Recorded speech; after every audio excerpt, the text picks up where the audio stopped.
दोस्तों, कहानी की शुरुआत कैरिबियन सी में तैर रही एक बोट से होती है, जिस पर मौजूद फैमिली अपनी छुट्टियां एंजॉय कर रही थी। बोट पर टॉम और उसकी वाइफ जूलियन अपने दोनों बच्चों कैसी और बेन के साथ थे। कैसी हेडफोन लगाकर म्यूजिक सुन रही थी, जबकि जॉन अपने बेटे बेन को फिशिंग करना सिखा रहा था। इसी दौरान जूलियन स्विमिंग करने के लिए पानी में कूद जाती है। वह तैरते हुए बोट से काफी दूर निकल जाती है। तभी उसे ऐसा महसूस होता है कि मानो उसे कोई अपनी तरफ खींच रहा हो। वह मदद के लिए टॉम को आवाज देती है, लेकिन जूलियन की आवाज उस तक नहीं पहुंच पाती और वह डूबने लगती है। इधर टॉम देखता है कि बोट पर लगी डिवाइस ने काम करना बंद कर दिया है। तभी उसका ध्यान अपनी पत्नी पर जाता है और जब वह उसे डूबते हुए देखता है तो जल्दी से बोट लेकर उसके नजदीक जाता है और पानी में कूदकर उसे बचा लेता है। जब वह उसे बोट पर वापस लेकर आता है तो सब लोग बहुत डरे हुए थे। जॉन कहता है कि मैंने पहले ही कहा था कि बोट से ज्यादा दूर मत जाना। खैर, अब शाम होते ही सब लोग मिलकर बेन का बर्थडे मनाते हैं। आज वह 13 साल का हुआ था। उसे उसके जन्मदिन पर अच्छे अच्छे गिफ्ट्स मिलते हैं। साथ ही सब लोग एक फैमिली फोटो भी लेते हैं। तभी कैसी का बॉयफ्रेंड एडम उसे कॉल करता है और पूछता है कि तुम्हारी फैमिली ट्रिप कैसी चल रही है। कैसी बताती है कि वह यहाँ बोर महसूस कर रही है। तभी एडम बताता है कि अचानक यहाँ का मौसम काफी बिगड़ गया है और आसमान में तेज बिजली चमक रही है। फिर अचानक नेटवर्क के जाने से कॉल कट हो जाती है। कैसी ये बात अपने डैड को बताती है और तभी पानी में कुछ हलचल होती है। ये लोग देखते हैं कि बोट के चारों तरफ बहुत सारी व्हेल मछलियां हैं। टॉम कहता है कि जरूर ये तूफान के आने का संकेत है, क्योंकि व्हेल्स और शार्क्स ऐसा तभी करती हैं जब उन्हें लहरों का अंदाजा नहीं हो पाता। तभी एक बड़ी सी व्हेल बोट के निचले हिस्से से टकरा जाती है। फिर टॉम चेक करने के लिए पानी में उतरता है ताकि वह पता कर सके कि नीचे कोई डैमेज तो नहीं हुआ है। लेकिन जब वह ऊपर आता है तो उसके कंधे पर चोट लगी हुई थी। जूलियन पूछती है कि नीचे क्या हुआ था। टॉम बताता है कि पता नहीं, जब मैं पीछे मुड़ा तो ये चोट लग गई। लेकिन इससे भी बुरी खबर ये है कि हमारी यॉट डैमेज हो गई है और इसे फिक्स कर पाना भी पॉसिबल नहीं है, इसीलिए हमें अब मदद की जरूरत है। फिर जूलियन उसका जख्म सिलती है, जो कि पेशे से एक डॉक्टर है। जिसके बाद कैसी अपने फोन से मदद बुलाने की कोशिश करती है, लेकिन नेटवर्क जा चुका था। फिर जूलियन रेडियो से कांटेक्ट करने की काफी कोशिश करती है, लेकिन इनकी हर कोशिश नाकाम हो जाती है। इस बात से टॉम बहुत ज्यादा निराश हो जाता है। उसे समझ नहीं आता कि वह अपनी फैमिली को कैसे घर लेकर जाए। फिर अचानक उन्हें किसी चीज के आने का सिग्नल मिलता है। ये लोग बाहर जाकर देखते हैं तो पता चलता है कि आसमान से कोई चीज नीचे गिर रही है, जो देखने में शायद कोई उल्का पिंड लग रहा था। अब टॉम किसी तरह बोट को चलाने की कोशिश करता है, लेकिन तभी एक और एस्टेरॉयड उनकी बोट के बिल्कुल नजदीक गिरता है, जिसमें ये लोग बाल बाल बचते हैं। फिर पता चलता है कि ये कोई उल्का पिंड नहीं बल्कि सैटेलाइट्स हैं, जो किसी कारण से नीचे गिर रही हैं। इससे पहले कि ये लोग कुछ समझ पाते, अचानक तेज हवाएं चलने लगती हैं और समंदर में तेज लहरें उठने लगती हैं। फिर ये लोग अंदर आकर चीजों को समेटने लगते हैं। टॉम सभी को लाइफ जैकेट्स देता है, लेकिन इन सब के सर चकराने लगते हैं और जूलियन की नाक से खून आने लगता है। तूफान इतना तेज था कि सब के सब बेहोश हो जाते हैं। अब अगली सुबह जब इन्हें होश आता है तो जूलियन देखती है कि उसका पूरा परिवार सुरक्षित है, लेकिन इनकी बोट पूरी तरह से टूट चुकी है। उसके अंदर मछलियां और बहुत सारी कीचड़ जमा हो गई थी। टॉम को कुछ समझ नहीं आता और जब ये लोग ऊपर जाकर देखते हैं तो पूरा नजारा बदला हुआ था। अचानक समंदर का सारा पानी कहीं गायब हो गया था और अब ये लोग एक बहुत ही विशाल डेजर्ट में थे।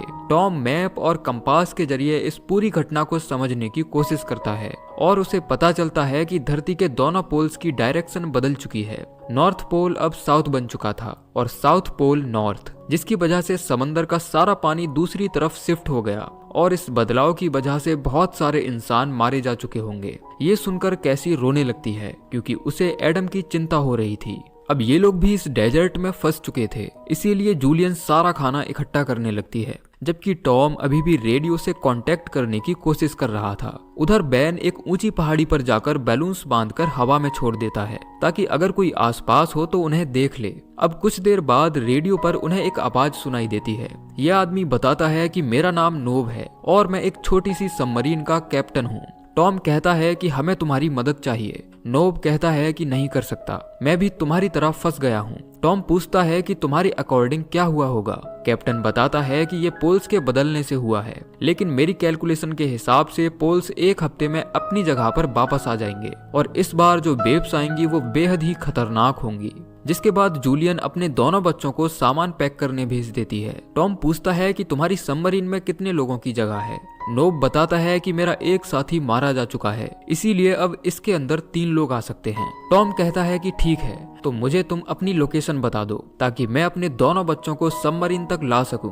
जूलियन भी अपने बच्चों को बचाने के लिए कैप्टन से रिक्वेस्ट करती है, जिसके बाद कैप्टन उनकी बात मान लेता है और उन्हें अपने लॉक्स बता देता है। टॉम उन बताए गए कोऑर्डिनेट्स को चेक करता है और कहता है कि हम तुम्हारे पास लगभग 3 दिनों में पहुंच जाएंगे। टॉम अपनी पत्नी से कहता है कि हम कल सुबह निकलेंगे क्योंकि अपने बच्चों को बचाना ही हमारी पहली प्रायोरिटी है। इसीलिए ये दोनों बच्चों को नहीं बताते कि सबमरीन के अंदर केवल 2 लोगों की ही जगह है। अब ये लोग बोट में ही रुककर रात गुजारते हैं और सुबह होते ही जूलियन खाने पीने का सभी जरूरी सामान इकट्ठा करने लगती है। तभी टॉम की नजर बोट की तरफ आ रहे एक आदमी पर जाती है जो दिखने में बहुत ही अजीब लग रहा था और उसके साथ एक डॉग भी था। फिर टॉम बोट से नीचे उतरता है और पानी लेकर मदद के लिए उस आदमी की तरफ बढ़ता है। जब टॉम उसे पानी ऑफर करता है तो वह एक बार में ही सारा पानी पी जाता है। टॉम उस आदमी से बात करने की कोशिश करता है लेकिन उसकी भाषा टॉम को समझ नहीं आती। फिर अचानक ये शख्स टॉम पर हमला करता है और चाकू मारकर उसकी जान ले लेता है। जूलियन भी वहां खड़ी रो रही थी लेकिन वह टॉम को बचा नहीं पाती। फिर वह मारने के लिए जूलियन के पीछे आता है,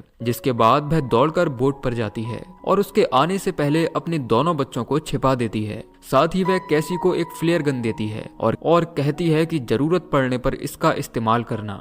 फिर वह खुद भी जाकर छिप जाती है और जब वह शख्स अंदर आता है तो देखता है कि यहाँ बहुत सारा खाना है, जिस पर वह किसी जानवर की तरह टूट पड़ता है। उधर जूलियन एक चाकू लेकर बोट से नीचे कूद जाती है लेकिन उस आदमी का डॉग जूलियन पर हमला कर देता है जिसे वह मार देती है। फिर वह दूसरी साइड से चढ़कर बोट के अंदर आती है और तभी वह शख्स जूलियन पर हमला कर देता है। वह खुद को बचाने की काफी कोशिश करती है लेकिन ऐसा कर नहीं पाती, जिसके बाद कैसी उस पर फ्लेयर गन से हमला कर देती है जिसकी वजह से बोट के अंदर आग लग जाती है। लेकिन ये तीनों जरूरी सामान के साथ बोट से बाहर आने में कामयाब हो जाते हैं। बेन अपने मर चुके पिता को देखकर रोने लगता है। तभी जूलियन देखती है कि वह शख्स अभी भी जिंदा है जो फिर से उनके पीछे आ रहा है। उसे अपनी तरफ आता देख वह अपने बच्चों को लेकर भागने लगती है और उनकी बोट एक तेज धमाके के साथ ब्लास्ट हो जाती है। अब ये लोग एक सुरक्षित जगह देखकर कुछ देर आराम करने के लिए रुकते हैं, लेकिन बेन अपने पिता की मौत के लिए खुद को दोषी मान रहा था क्योंकि वह सन की आदमी शायद उन बलून्स को देखकर ही आया था। जूलियन उसे काफी समझाती है और कहती है कि खुद को दोष देना बंद करो। अब उस आदमी को नजदीक आता देख ये लोग फिर से भागना शुरू करते हैं और बचते बचाते काफी दूर निकल आते हैं। तभी वह देखती है कि बेन को डिहाइड्रेशन हो रहा है और उनका पानी भी खत्म हो चुका है। फिर इन्हें एक प्लेन नजर आता है जो शायद तूफान में क्रैश हो गया था। ये लोग दौड़कर उसके नजदीक जाते हैं और देखते हैं कि आसपास कोई इंसान नहीं है। अब शाम भी होने वाली थी, इसीलिए जूलियन अपने बच्चों के साथ इस प्लेन के अंदर छिप जाती है। वह अपने दोनों बच्चों को खाना देती है और अपने पति को याद करने लगती है। अब सब लोग इस प्लेन के अंदर रात बिताने के लिए सो जाते हैं। तभी कैसी नींद से जागती है और टॉयलेट के लिए प्लेन से बाहर आती है। इसी दौरान वह आदमी जो इनका पीछा कर रहा था वह हमला करने के लिए कैसी की तरफ बढ़ता है, लेकिन तभी जूलियन उस पर चाकू से हमला कर देती है और उस पर इतने बार करती है कि मौके पर ही उसकी मौत हो जाती है। अपने पति की मौत का बदला लेकर जूलियन को अच्छा लगता है। फिर अगली सुबह जब ये लोग प्लेन से बाहर आते हैं तो देखते हैं कि उस आदमी के शरीर पर बहुत सारे जख्म हैं जो शायद किसी जंगली जानवर के होने का संकेत दे रहे थे। अब ये लोग उस सबमरीन की दिशा में आगे बढ़ते हैं। तभी बेन जो कि बहुत ज्यादा प्यासा था वह गड्ढे में भरे पानी को पीने लगता है। जूलियन उसे ऐसा करने से रोकती है क्योंकि ये पानी उसे बीमार कर देगा। अब ये लोग धूप और तेज हवा से बचने के लिए वहां पड़े गार्बेज का इस्तेमाल करते हैं। जूलियन बेन को इंजेक्शन देती है और अब ये लोग एक शेड बनाकर उसके अंदर छिप जाते हैं। दोनों बच्चे सो रहे थे। तभी जूलियन को कोई आवाज सुनाई देती है। वह बाहर जाती है और देखती है कि कुछ है जो तेजी से इनकी ही तरफ आ रहा है, जिसके बाद वह अपने दोनों बच्चों के साथ यहाँ से भागना शुरू करती है और ये लोग दौड़ते हुए एक शिप के नजदीक पहुंच जाते हैं जहाँ कुछ लोग कंटेनर्स से खाने पीने का सामान उठा रहे थे। जब ये लोग जूलियन और बच्चों को अपनी तरफ आता देखते हैं तो कंटेनर्स के भीतर छिप जाते हैं और खुद को लॉक कर लेते हैं क्योंकि बहुत सारे केकड़े इनका पीछा कर रहे थे। उनसे बचने के लिए ये तीनों कंटेनर्स के ऊपर चढ़ जाते हैं, लेकिन जूलियन जख्मी हो जाती है उधर जितने भी लोग कंटेनर्स के भीतर छिपे थे, केकड़े उन सब पर हमला करके उन्हें मार देते हैं। अब अगली सुबह तेज धूल भरी आंधी चलने लगती है। जूलियन देखती है कि यहाँ बहुत सारे हथियार हैं। ये लोग उन्हें उठा लेते हैं। बेन गन को रीलोड करने लगता है, जबकि जूलियन अपने जख्म पर बारूद डालकर उसे जला देती है ताकि उसमें इन्फेक्शन न फैले। यहाँ इन्हें पीने के लिए पानी और बाकी जरूरी चीजें भी मिल जाती हैं। जूलियन को एक वॉकी टॉकी भी मिला था और अब वह सबमरीन के कैप्टन से बात करती है। वह पूछता है कि तुम लोग कहाँ हो। जूलियन कहती है कि हम लोग इस रेगिस्तान में कहीं भटक गए हैं और हमारा मैप भी गुम हो गया है, इसीलिए डायरेक्शन का पता लगा पाना मुश्किल है। कैप्टन बताता है कि मेरे ऊपर भी इन्हीं क्रिएचर्स ने हमला किया था और अब मेरी हालत काफी नाजुक है, इसीलिए तुम लोगों को जल्दी करनी होगी क्योंकि समंदर वापस आने वाला है। फिर वह अपनी फ्लेयर गन से हवा में फायर करता है, जिसे बेन देख लेता है। अब इन्हें सबमरीन की लोकेशन का पता चल चुका था और सब लोग उसी डायरेक्शन में आगे बढ़ते हैं। कुछ दूर चलने के बाद इन्हें सबमरीन दिखाई देती है, लेकिन वहां तक पहुंचने के लिए इन्हें बड़ी बड़ी खाइयों को पार करना पड़ेगा। अब ये लोग आगे बढ़ ही रहे होते हैं कि अचानक ऊपर से पत्थर गिरना शुरू हो जाते हैं। तभी जूलियन अपने बच्चों को बचाने के लिए उन्हें दूसरी तरफ धकेल देती है, जबकि वह खुद खाई के इस तरफ फंस जाती है। जूलियन कहती है कि तुम अपने भाई को लेकर सबमरीन के पास चली जाओ, मैं यहाँ से निकलने की कोशिश करती हूँ। हालांकि बच्चे अपनी माँ को अकेला छोड़कर नहीं जाना चाहते थे, लेकिन जूलियन के बार बार कहने पर कैसी अपने भाई बेन को लेकर आगे बढ़ जाती है। जब ये लोग सबमरीन के नजदीक पहुंचते हैं तो इन्हें नोम मिलता है, जो काफी जख्मी हालत में था। वह कहता है कि लगता है अब मेरा टाइम पूरा हो चुका है, इसीलिए सबमरीन में अब 3 लोगों की जगह है। ये सुनकर कैसी अपनी माँ को वापस लाने उसी खाई में जाती है जहाँ जूलियन खुद को उन क्रिएचर्स से बचा रही थी। कैसी उसे अपना हाथ देकर खाई से बाहर निकाल लेती है और अब सब लोग सबमरीन के पास इकट्ठा हो जाते हैं और इससे पहले कि क्रिएचर्स उन पर हमला करते, ये लोग सबमरीन के अंदर बंद हो जाते हैं। तभी इन्हें समंदर की बहुत बड़ी लहर आती दिखाई पड़ती है, यानी समंदर अपनी जगह फिर से वापस आ गया था। जिसके बाद सब लोग खुद को अच्छे से बांध लेते हैं और जैसे ही लहरें सबमरीन से टकराती हैं तो ये लोग बेहोश हो जाते हैं। होश आने पर जूलियन देखती है कि सब कुछ शांत हो चुका है और सबमरीन किनारे पर आ गई है। जब ये लोग बाहर आते हैं तो देखते हैं कि इनके सामने खंडहर बन चुका शहर है,